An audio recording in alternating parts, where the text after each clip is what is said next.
From the first whistle, the pattern was unmistakable. A familiar Barcelona blueprint stretched across the pitch, a daring high defensive line, aggressive pressing, and defenders moving as a synchronized unit to choke space and invite offside decisions. For months that shape brought control, opponents were stopped before they could breathe, flagged out of promising attacks, and forced into playing the ball backwards or sideways. But tonight in Vallecas, the blueprint that once felt impenetrable was methodically taken apart.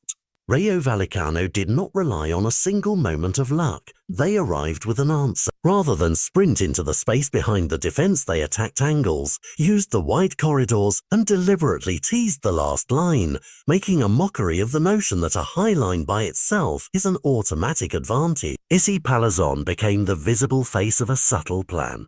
He would linger in what looked like an offside position, drawing attention and creating micro-decisions for the centre-backs. Then the decisive passes would come from an unexpected angle, and he would time his run so that by the time defenders realised he was free, it was legally too late to stop him. It was a chess match of movement and timing, and Barca's younger defenders were punished for the split-second hesitation that comes with inexperience. The missing piece was more than one player's absence. It was the calming, anticipatory voice that used to steady the back line in those tense moments. Last season, a veteran figure gave the back four the micro-reads and split-second corrections that made the high line look fearless. That presence masked tiny errors and transformed risky defending into controlled dominance. Without that guiding intelligence, the margin between stepping and holding has thinned to worrying levels. Centre-backs hesitated, stepped too early, or froze waiting for communication that didn't come.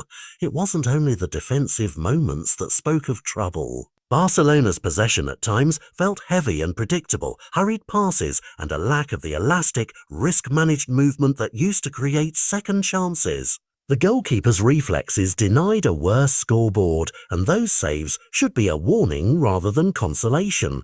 The fundamentals of the system are being studied and countered.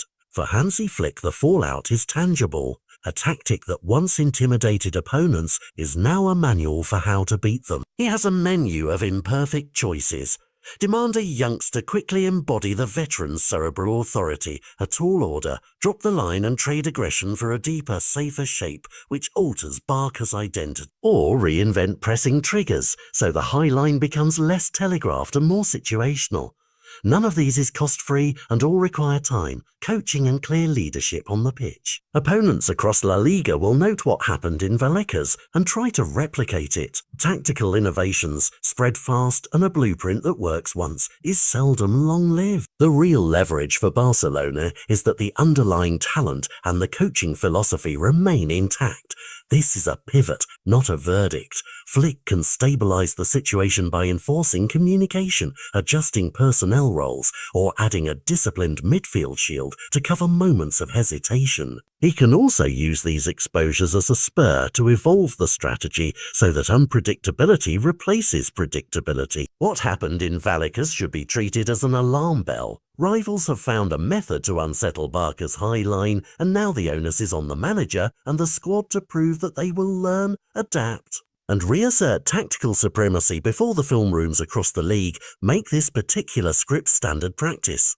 Rayo did not stumble into victory. They studied, they executed, and they sent a message. The test for Barcelona is whether they will answer that message with decisive changes, fast enough to keep their season from being shaped by the same weakness again.